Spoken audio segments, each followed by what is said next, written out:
Hi friends, இன்றைக்கி நம்ம சேனலில் என்ன ரெசிபி பார்க்க போகிறோன்னா, பார்க்குறதுக்கு அல்வா மாதிரி இருக்குல்ல, ஆனால் இது அல்வா கிடையாது.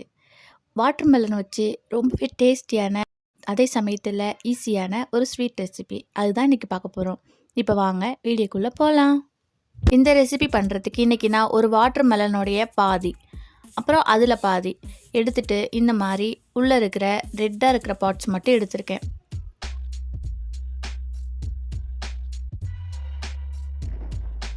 இந்த மாதிரி சின்ன சின்ன க்யூபாக கட் பண்ணிவிட்டு அதில் இருக்கிற விதைகளை எல்லாத்தையும் முதல்ல நம்ம நீக்கணும். விதைகள் இருந்துச்சு அப்படின்னா நம்ம அரைக்கிறப்போ விதைகள் நல்லா அரைப்படாது. அப்புறம் ரெசிபி செஞ்சதுக்கு அப்புறம் விதைகள் வாயில் கடிப்படுறதுக்கு சான்ஸ் இருக்குது. அதனால் விதைகளை ஃபஸ்ட்டு நீக்கிடணும்.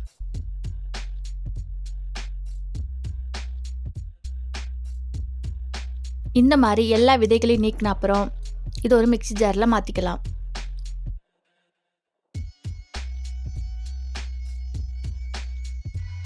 இது நல்லா ஜூஸ் மாதிரி அரைச்சி எடுத்துக்கலாம். கண்டிப்பாக எந்த ஒரு வாட்டர் மெலனும் முழுசாக இருக்கக்கூடாது, இந்த மாதிரி லிக்யூடாக இருக்கணும்.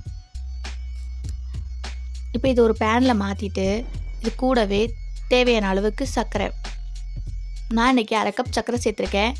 உங்களோட இனிப்புக்கு ஏற்ற மாதிரி கூடவோ குறைவோ சேர்த்துக்கலாம். இப்போ இது நல்லா சர்க்கரை கரையிற அளவுக்கு நல்லா மிக்ஸ் பண்ணிக்கோங்க. இப்போ இது அடுத்ததாக சர்க்கரை எந்த அளவுக்கு எடுத்தோமோ அதே அளவுக்கு கார்ன்ஃப்ளவர் மாவு, இது கூடவே தண்ணி சேர்த்ததுக்கப்புறம் மாவை கட்டி இல்லாமல் நல்லா கரைச்சி எடுத்துக்கோங்க. தண்ணிக்கு அளவு தேவை கிடையாது, லிக்யூடாக பார்க்குறதுக்கு தண்ணி மாதிரி இருக்கணும்.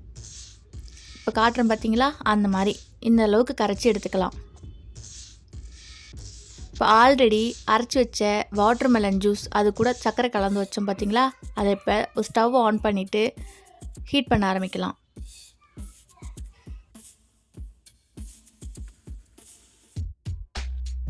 இது ரொம்ப நேரம் கொதிக்க வேண்டிய அவசியம் கிடையாது. லைட்டாக பபுள்ஸ் வர ஆரம்பித்ததும் நம்ம கலக்கி வச்சுருந்த சோள மாவு அந்த தண்ணி இது கூட சேர்த்துக்கலாம்.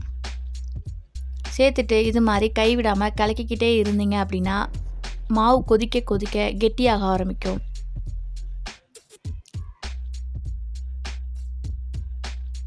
நம்ம சேர்த்த தண்ணியோட அளவுக்கு ஏற்ற மாதிரி இது சீக்கிரமே கெட்டியாகும்.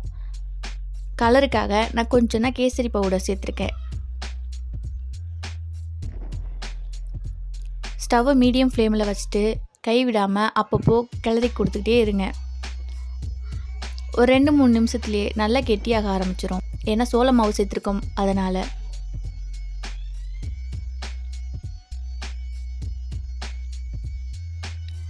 ஒரு 5 நிமிஷத்துக்கு அப்புறம் இந்த மாதிரி கெட்டியாகும். இதுக்கப்புறம் ஸ்டவ்வை லோ ஃப்ளேமில் வச்சுட்டு கைவிடாமல் நல்லா கெட்டியாகிற மாதிரி கிண்டிக்கிட்டே இருங்க.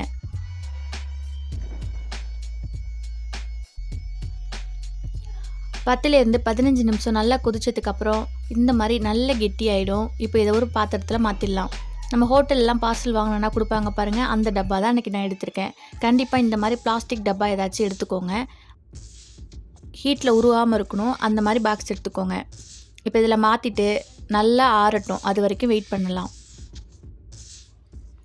நல்லா ஆறுனதுக்கப்புறம் தான் நமக்கு ஷேப் கிடைக்கும். அதனால் அவசரப்பட்டு சீக்கிரமே எடுக்க வேண்டாம். இப்போ பார்த்தீங்கன்னா எனக்கு நல்லா ஆறிடுச்சு. இதை ஒரு பிளேட்டில் மாற்றிடலாம். மாற்றினதுக்கப்புறம் நம்ம எந்த ஷேப்பில் நம்ம ஊற்றி வச்சோமோ அந்த மாதிரி கிடச்சிருக்கு பாருங்கள். பார்க்கவே ரொம்பவே அழகாக இருக்குல்ல.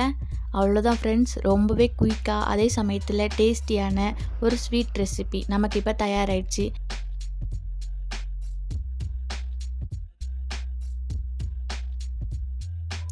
இதை உங்களுக்கு விருப்பமான சைஸில் கட் பண்ணிவிட்டு நம்ம வீட்டில் தேங்காய் துருவல் ஏதாச்சும் இருந்துச்சுன்னா அதில் அப்படியே மேலே தூவி விட்டீங்க அப்படின்னா சாப்பிடும்போது இன்னும் சுவை அதிகமாக இருக்கும்.